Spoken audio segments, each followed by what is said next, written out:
Ako si RJ. Simple lang, pero may pangarap. Tara, samahan niyo ako magluto. So I guess nag-slice ako ng mga bawang, sibuyas at luya at nilagay ko na nga sa mantikang mainit at kumukulo. So ayun guys, nineslice ko na rin yung talong, tinanggal ko na siya. Tinanggal ko na yung mga uod kasi nga sa talong na yan, maraming uod talaga akong nakuha.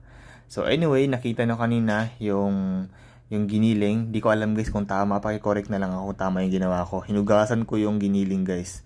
At may naalala lang ako dati kasi parang ginawa ko na din dati na hinugasan ko yung giniling na parang hindi na dapat hugasan yung giniling. Tama ba ako? Hinugasan ko yung giniling at merong iba na nasayang. Nahirapan akong, alam mo yung itapon yung tubig at natagalan talaga ako para hindi masayang yung giniling. Pero meron pa rin iba na natatapon kasi nga maliliit na nga yun, di ba? Tapos sinugasan ko pa. Parang mali talaga yung ginawa ko. Pero hindi kasi ako convinced na malinis lang yung giniling eh. Kaya ano talaga, hinugasan ko pa. So ayun guys, nilagyan ko lang yan. So inuna ko yung mantika, so yung mga ingredients like yung mga seasoning, at saka yung giniling, tapos yung gulay. At nung medyo luto-luto na yung gulay, nilagyan ko na siya ng bagoong, na best bagoong. Sobrang sarap na guys, hindi maalat at sakto lang talaga. Sobrang sarap na lalo na sa mainit na kanin. So yun, itong ganito na gulay guys, ito yung paborito ko talaga, lalo na pag may bagoong. Ako guys, bawal ako sa bagoong pero sobrang sarap ng bagoong with this type of gulay, this type of luto talaga. Pero okay lang kasi after kong kumain guys, dali-dali akong umakyat sa kwarto kasi kinuha ko na yung sitirisin ko kasi bawal nga akong kumain ng ganyan at saka nangangati na ako.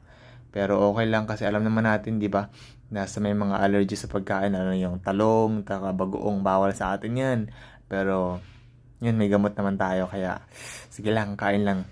Minsan lang naman yun eh. Pagbigyan na ako.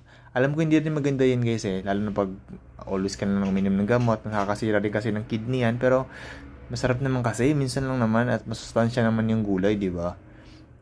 So, ayan lang. So, hinalo-halo ko pa yan. So, nilagyan ko nga pala yan ng patis. Kasi may nakita akong patis. Tapos, parang konti na lang. So, inubos ko na siya.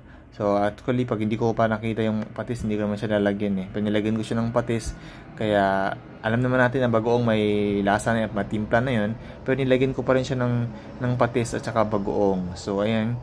At hindi ko na siya nilagyan ng asin at toyo. So, nilagyan ko siya ng oyster sauce kasi yung oyster sauce talaga pag niluluto ako, masarap talaga siya pag may oyster sauce talaga. So, nilagyan ko siya ng oyster sauce na isa.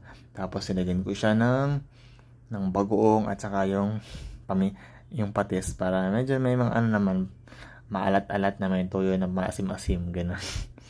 Pero masarap naman siya guys, in fairness. Pero pagkatapos magluto, tinanong ko yung tita ko kung kumusta naman siya, hindi ba maalat o matabang. Sabi niya matabang, maalat daw. Sa akin naman, sakto lang.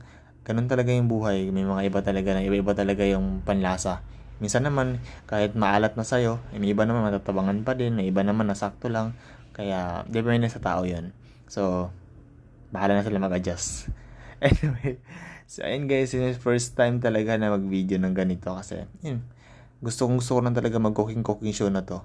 Ayan.